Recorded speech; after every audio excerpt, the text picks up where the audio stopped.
I'm Kelley Oliver, and welcome to the series premiere of the Ottawa Paranormal Project. In this series, we are going to explore some of the most famous and obscure cases of paranormal activity in the Ottawa Valley. On tonight's episode, we are investigating Witch Hollow, home to the longest-running coven of witches in the area. Over the next hour, you are going to learn about its history, from its current state as a place of peace and spiritual enlightenment, to its darker days of suspected human sacrifice and witch burning. So join myself and the Ottawa Paranormal Research and Investigation team as we take you on our tour of Witch Hollow. Then, as darkness falls, the investigation will begin.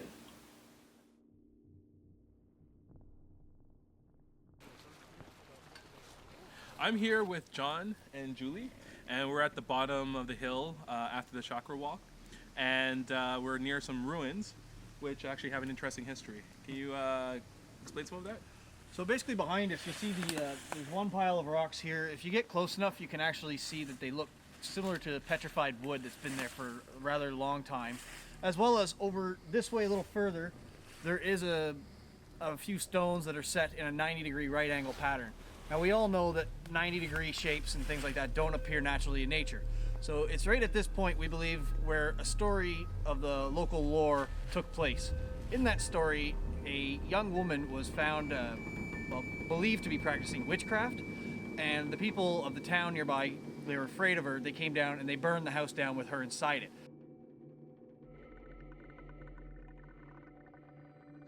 This is a place where they would have come and placed items and worshipped their ancestors and such. You see there is etchings here, pots and all kinds of good offerings in the web on the trees back here, family pictures, all kinds of things like that. And if we could, you want to come right down, have a look in. Everybody loves this one. So, this is another part that's dedicated to the shrine completely.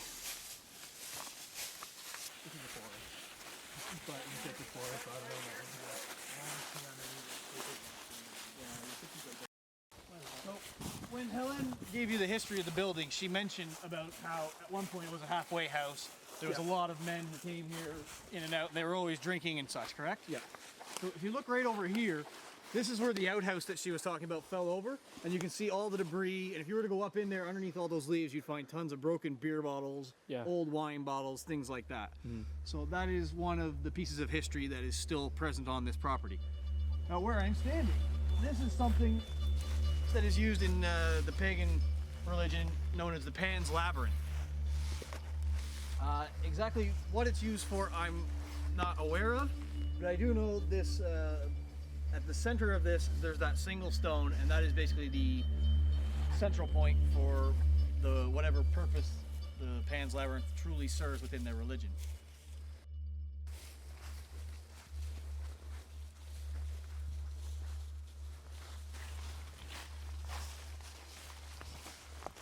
So where we're standing right now, this is what they call the earth pit. Normally this would be covered in brown tarps, different earth tones, things like that. But people that would work with energy would come down here and use its oneness with nature. You can see all the rock walls, the dirt coming up around the tree roots. They would use this in order to center themselves to work better with their energy. So right now we're standing outside the barn temple. The reason we're showing this is right on the other side of this wall. Last time we investigated, I had an experience here myself. While with another investigator inside the barn temple doing an EVP session, I turned and looked this way through the logs, and I saw a shadow entity standing there. I could see the full outline of a person with shadow, but all I saw was black. So I yelled to Craig, one of our other investigators who is not with us this evening, to come around the corner and see if he saw somebody standing there, neighbor, somebody playing a joke, some sort of animal. He said all he saw when he got to this corner was a black shape just dart that way and up into the woods.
So can you tell me a bit about the history of Witch Hollow? Sure. Just how did it even become, what is it? What is Witch Hollow? The place itself is a physical location. We don't divulge the actual address, Okay. but we will say that it's in the Lanark Highlands. It's not even on GPS. Satellite Yeah, you signal can't does find it not on pick up. It's a GPS, big black it's spot, true. man. Yeah. Okay. Yeah, it's a clearly another dimension. Or It multiple has than decided one. Who that, knows? yeah. We don't know. So, Coving ground. yeah, Coving Coving Ground. Ground, So 40 okay. years ago, it was purchased by a woman who had a coven called the Coven of the Silver Wheel. Okay. And she used that place, so it's called a covenstead. That's the Covenstead, technical okay. term, right? Okay. Continuously for 40 years Mhm. for all kinds of magical and pagan-related activity. Mhm. And then, you know, that time came for her that she needed to go to warmer climates, Okay. get out Yes. of those winters in Lanark County. Okay. And the place went up for sale, and she wanted to make sure that it went to people. She was hoping it would go to people who would take care of it in the same spirit in which it was intended for. Okay. Right? So there's that, but then you can talk about the kaleidoscope. Well, yeah, that's gathering. it. It was. Yeah. She at first she was just living there, but then she started having these gatherings. You know, different kind of like pagans, different shamans came with intention for celebration, and doing the practice work here, right? And it became really not well known. Well, in the sense that there's activity happening in this place. So more and more people were coming here, and it became a very concentrated place for magical practices, different kind of occult celebrations. And it grew, it grew, it grew to the point where it was too big, and they had to move it somewhere else. And it slowly grew into what's now called the Kaleidoscope Gathering, which is Canada's biggest pagan festival. So it's kind of cool that this is like the seed and the root as to what this whole thing turned into, and it's got a lot of history because of it. And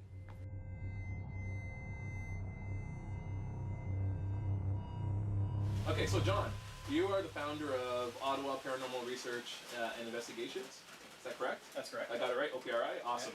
And how long have you been doing this for, paranormal research?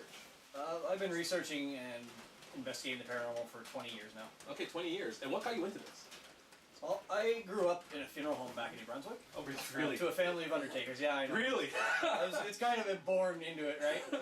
My first experiences were when I was 8 years old in that funeral home, where I saw what I found out to be later my great-grandfather who died when I was a very small child. Okay. So my father was closing up at one night after I can't remember if it was a wake or if it was a funeral itself, but I just remember at the end of the night he was closing up, cleaning up, and I saw him at the foot of the stairs smiling. Mhm. I waved. My father asked, who are you talking to, waving at? So he goes down to find out after I told him, and basically he wandered around the whole place trying to find somebody else in there. He couldn't find anyone, so Okay. that's when I realized that building was haunted, and that was my first experience with the paranormal. How do you know you weren't imagining it? It was too real, honestly. Okay. Like, just the fact that it was somebody from my life that I had never met, never seen, and the fact that he was standing there. Oh, really? Okay. And another thing that gave it a little more validation is over the years there have been about 30, 40 more reports of him being seen in that same general area. Really? Okay. Wow. That's interesting. How did it start off? Like, For the most part, I started out, I did some little EVP work in my house. Okay. Didn't really catch much, unfortunately, because there was always somebody there. But then I started going out to other areas that I knew were haunted, some local graveyards. You did this on your own, just by Yeah, yourself? on my own. Sometimes I'd have other people with me, but usually they didn't last very long, if you know what I mean. So, so then the fascination with it is really what got you into it, your experiences and all of that. And then, what are you trying to prove something, or like trying to show that this stuff actually exists, or what is it exactly that attracts you to it? At this point, we formed OPRI with the general goal of actually helping people that are dealing with this. Okay. Like, we still use all the scientific methodology we can. We try to do as much research as we can to gain more insight and knowledge about the paranormal and to document proof of it, that which some would say is impossible to do, some would say, you know, it will happen or it has happened, but, you know, our basic goal is to help people that are having issues that are paranormal related or believe that they're paranormal related to find answers to what's going on.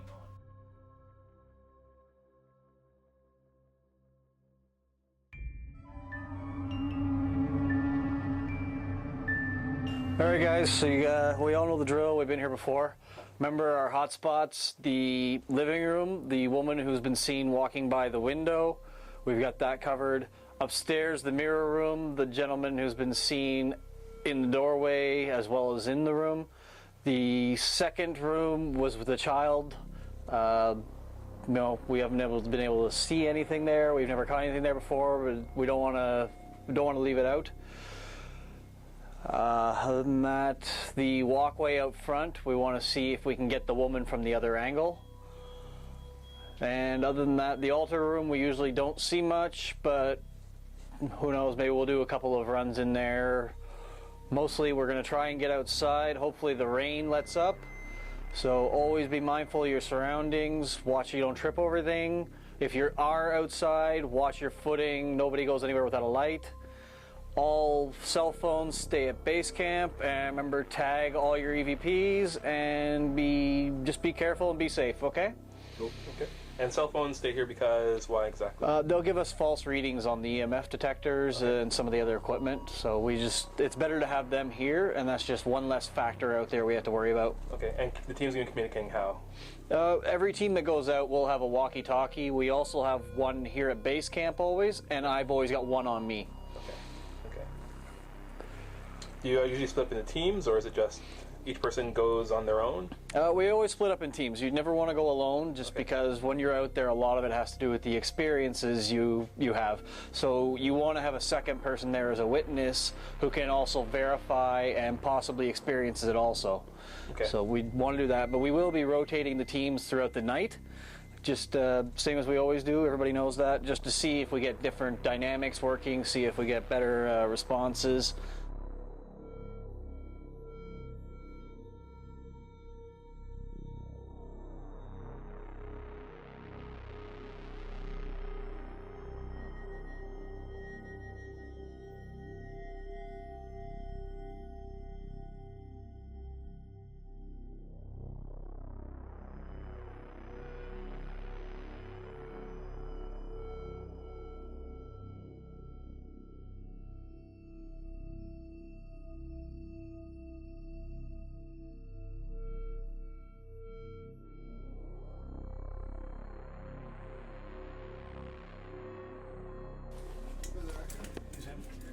Where's We'll figure it. We'll get it. girls?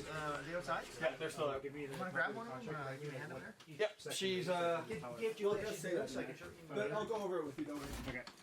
For Julia this way or Julia? I don't care which one. I'll grab one of the Julies.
just wait for a second. I'm here. Okay, good to go. But you can look through my viewfinder if you want. Go. Good to go. Okay.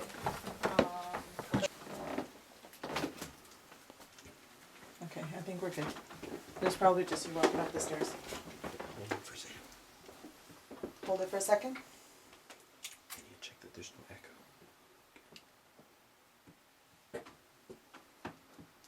Yeah, you're fine.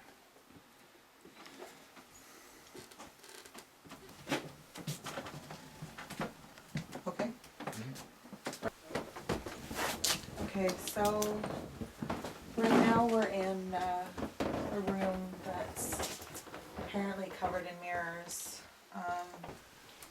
So my initial impression coming into this room is that almost like someone's choking me, like hands around my neck.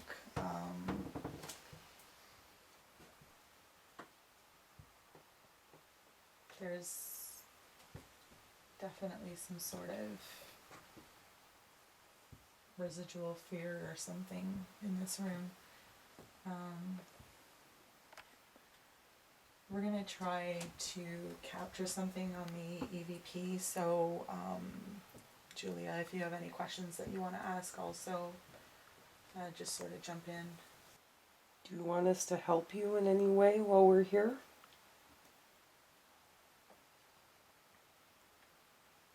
How long have you been here?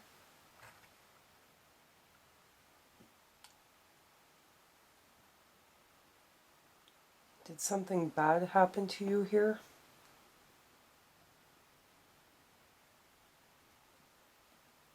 Do you make faces at people when they're sleeping?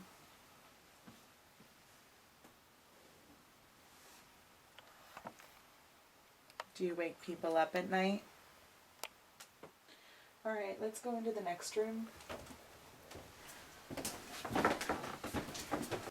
My sense is that she was being abused. I don't know by who.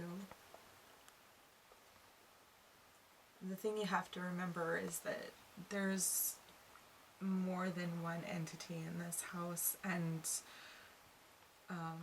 not all of them are from the same time period. So just because there's a girl in here and a man next door doesn't necessarily mean that they interacted when they were alive.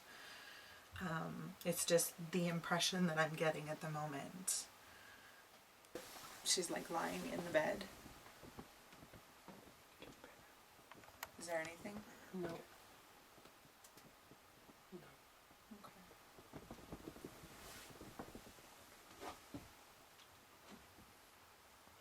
Alright, let's go to the next room. Perfect. Yeah, you're gonna get the wide shot, and then I'll stick with Brady. Also want to make note, the window is open here, so if you feel breezes, cold bursts of air, the window is open. Alright, so my initial impression of this room is that there were possibly some children that were kept in here when they were being punished. Because I get sort of impression of like nails scratching on wood trying to get out.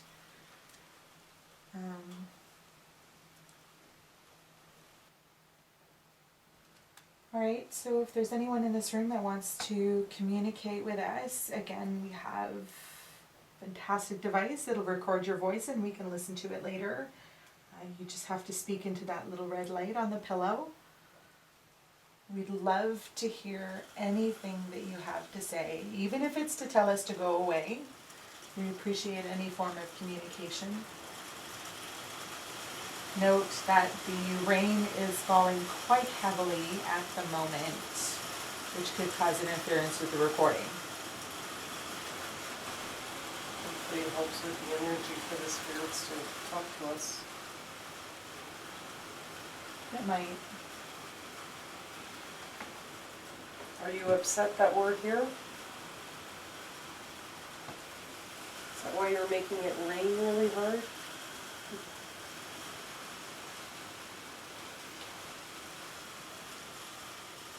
If you make a knock on the wall, I promise we'll leave the room right away.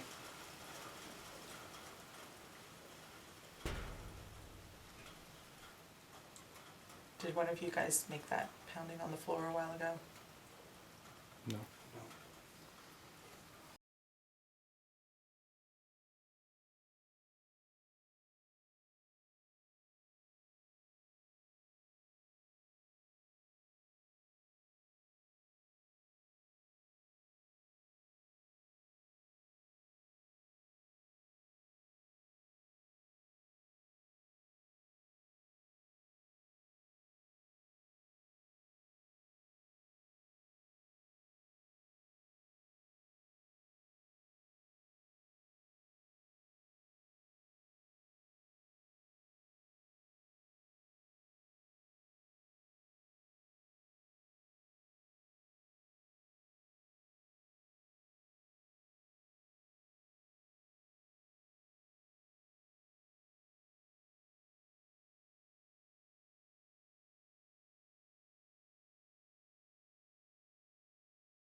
Did one of you guys make that pounding on the floor a while ago? No.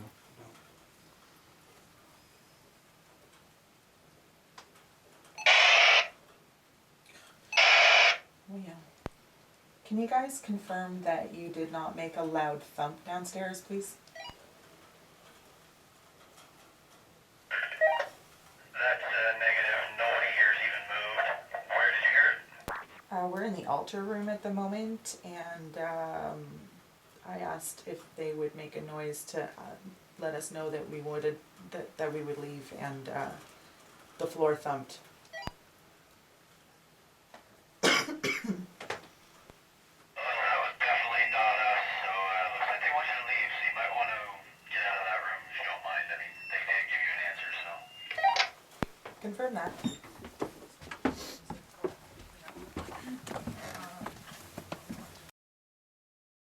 Okay, Derek. Yes. So you're part of the OPRI team. What's your role on the team? I'm an investigator and an audio video technician. Okay, an investigator. So how long have you been doing investigations? A year and a half. Not With, sure with what- OPRI? Yeah, with OPRI. Otherwise, I've been doing them on and off with different other various companies, organizations, whatever, for maybe 2 years, 3 years. So Okay. I'd say in general it's like 3-4 years. Okay, how'd you get into it? I got into it because my girlfriend actually told me to get a hobby. So, Really? Yes. Was she expecting something like this? No one was expecting this. Not even my mother or anyone. I'm like, yeah, it's always something that interests me. Okay, I yeah. love watching ghost shows on TV. I love Yeah. watching YouTube videos of like, oh, ghost spotted and whatever. So I joined OPRI through that. Okay. Yeah. So you're part of the technical component of the team, right? Yes. So what tools are we going to be using today, or what do you know about what we have set up? I know that we have our cameras set up right now. We have, I think, 6 of them. I'm not sure. They're cameras I could see in the dark. Okay. They don't point out infrared or heat. They just create basically like you're looking at a lit room. Okay. But it's actually dark. So night vision Night cameras. vision kind of, yeah. Okay. And then the cameras are going to be recording all night, and then what we do is we review that footage to see if we captured anything. Otherwise, we're going to be doing sound work with microphones, doing EVPs. Sometimes they're disembodied voices. Okay. So you hear some guy yelling in a room with you and you're alone. Okay. Sometimes they're things you don't hear at all. They're on a different level of hearing that we don't hear at all. Okay. So those are the two main components we use in our investigations. Throughout tonight's episode, you see us going into different rooms, holding little devices, setting them down on the bed, and starting to talk, and asking for spirits to come and talk into the device. Basically, what we're doing here is looking for what's known as EVPs, or electronic voice phenomena. This phenomena occurs below the normal range of human hearing and can only be picked up through some sort of digital or analog means of recording. We won't hear it at the time, but when we go back and look at it, we might be able to capture something from these spirits. When we're doing these reviews, it usually comes out in the form of a wave pattern on a computer, such as what you see on the screen behind me. Here's an example of an EVP we captured on a previous case. Now, if you look at the waveform on the screen, you can see the larger waves. Those are our investigators speaking. And over here, these smaller blips, these are the ones that we're looking for when we do these types of cases. So here, we're going to go ahead and play this one now. Is there anybody in here with us?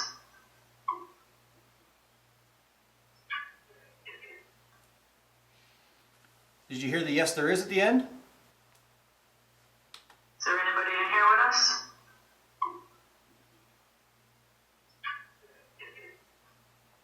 Now it's important to note you did hear two other little noises ahead of that. Those are electrical interference at the time.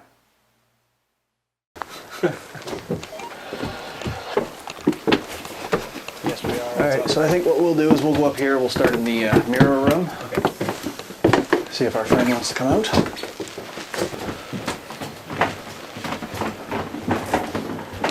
Alright, so everybody grab a seat. Somewhere basically where we're out of... Not we're gonna block the camera. Okay. Kelley, it's easiest. I think I'm not blocking the camera. No. Okay. EVP session. John, Kelley, mirror room.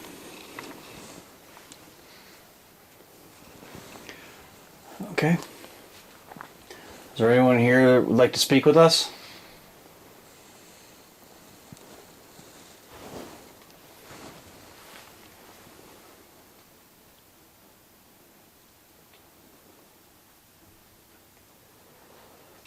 Can you tell us what happened in this room?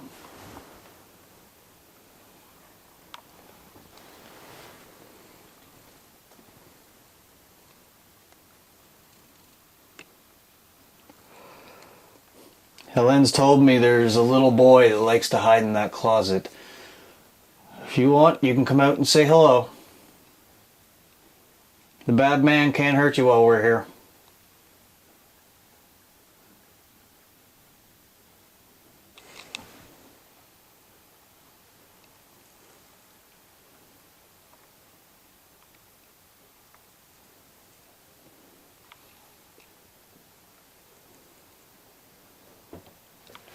How long have you been here?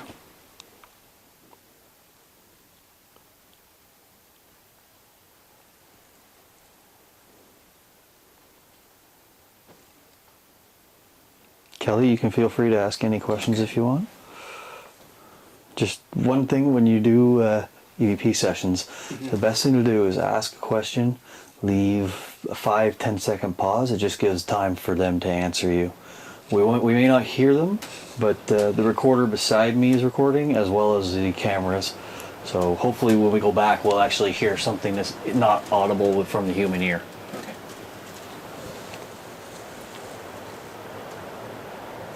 Just go ahead.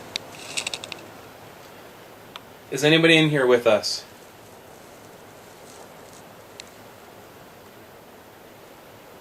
If you are here, make some noise. Just leave a little bit longer.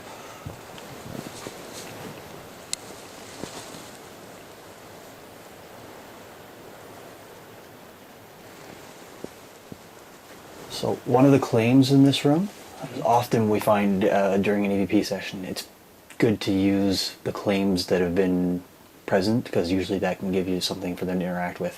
One of them is Helen slept here a couple times and she heard crying of a child in that closet. Okay, so this is where the child was crying and the man walked up the stairs. Exactly. This is the room where that happened. Okay. So that's something that we would try. That's why I was trying to get the little boy to come out and say hi. We don't necessarily want the man at this point, Okay. because he's more out in the hallway. But the little boy, we do want to see if we can get him to come out. Okay. Can you tell us your name?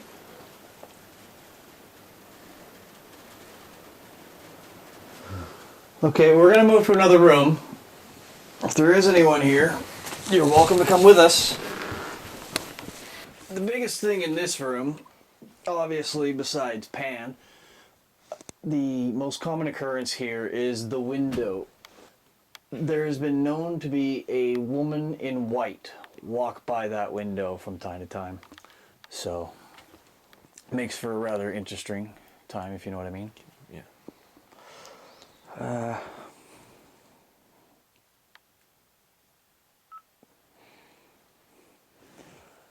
John Kelley, living room by Pan. Setting down.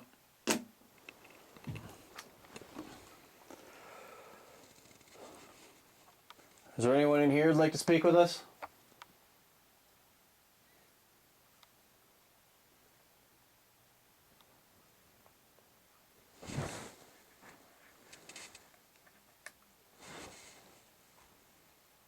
Why did you bring me here? I wonder if he's talking to you and me or the spirits.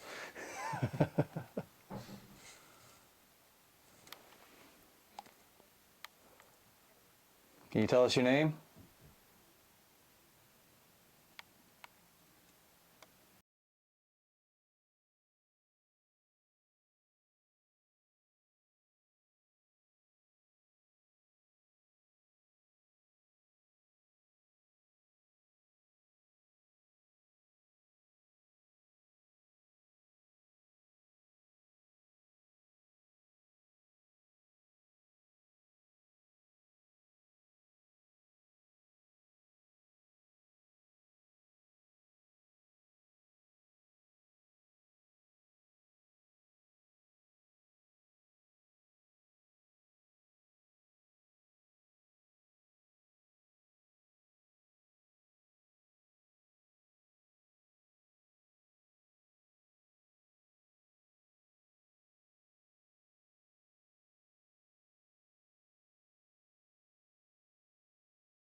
Most of the paranormal activity happens outside on the grounds of Witch Hollow. So we're sending our team outside to investigate.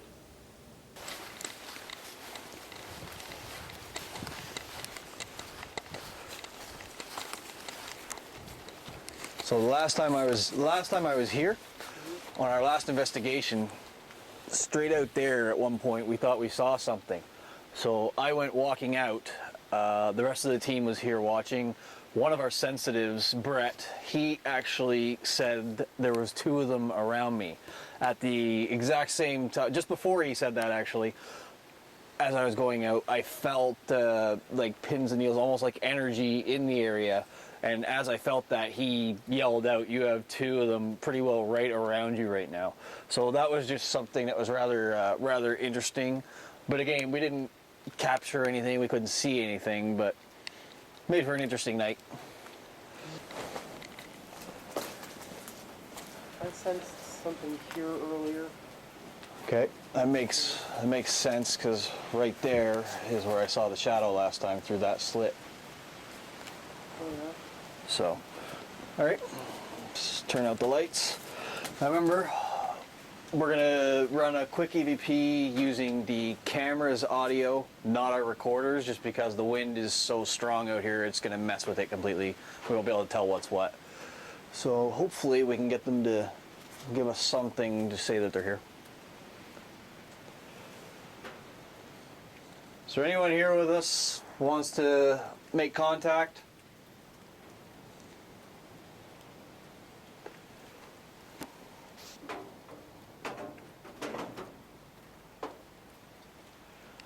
If you're here, can you walk on the platform on the other side of this wall?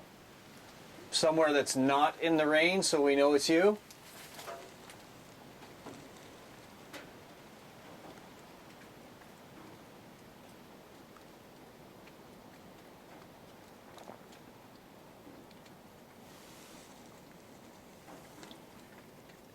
Okay, take this. Fine.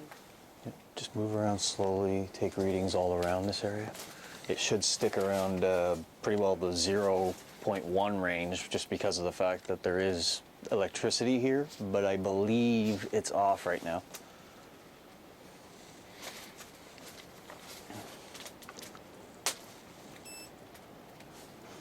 That's me. I'm just checking the ambient. Keep going.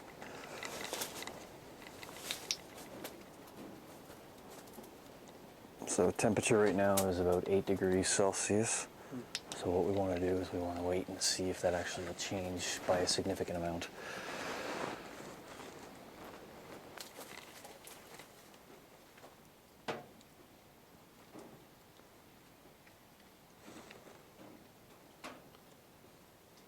Make a noise for us. Throw something.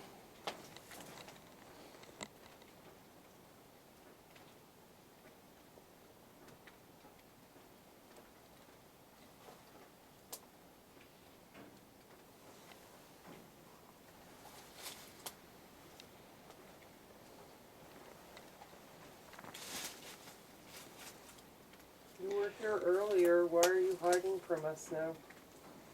I saw you. Hey, John? You guys by the temple? Okay, Roger. We're just seeing the lights there, so make sure. Okay, 10-4. It's probably us because we're right out in front of the temple. But the lights are very fixed. They're not moving. They're blinking in and out. Are you guys by the temple facing the house? Nothing's blinking. Nothing's blinking.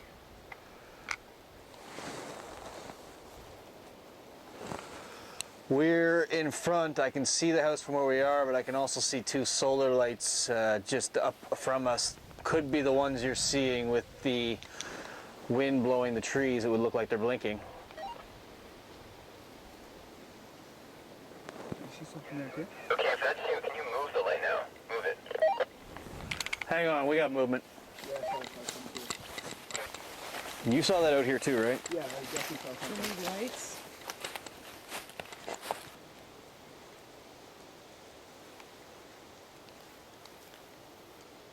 I don't see any animals.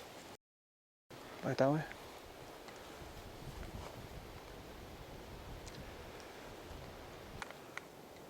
Chris, be advised, we have movement out here in the trees just beyond our view.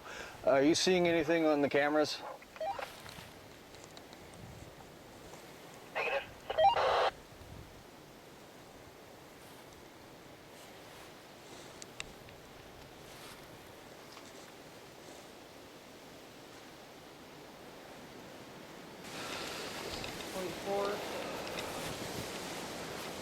.5. There is power to the stage, so. Is it still rising? 1.3. Stop. Back up. Is it going back up again? Nothing? No. Okay, try coming this way. I'm not getting 0.5 when I go to the stage now. I'm doing 0.2. Okay, take a couple steps that way. Thank you. Not changing? No. Okay. Try over to this one.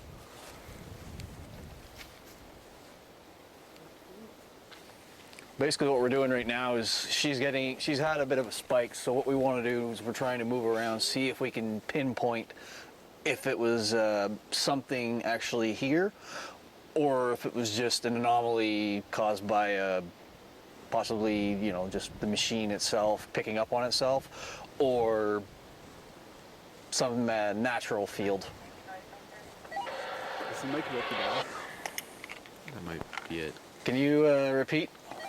He saw something on one of the cameras, so he's going out back to check out the chairs. 10-4. We are down on the other side of the barn temple near the grove.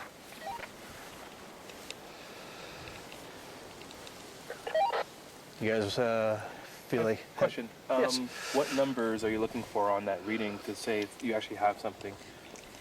If you look at the meter, the top, it has two numbers on it. The top one is the electromagnetic field reading, and the lower number is the ambient temperature as picked up by this sensor here. So what she was getting was the 0.2 raised to a 0.4. So for it to raise like that, or a 0.5 at one point. For it to raise like that, we'd expect to see some sort of electrical, something like that. But I mean, look around. Obviously, where we're standing, there's no electricity. No. I did say there is power at the stage. That's why I told her walk that way, see what happens.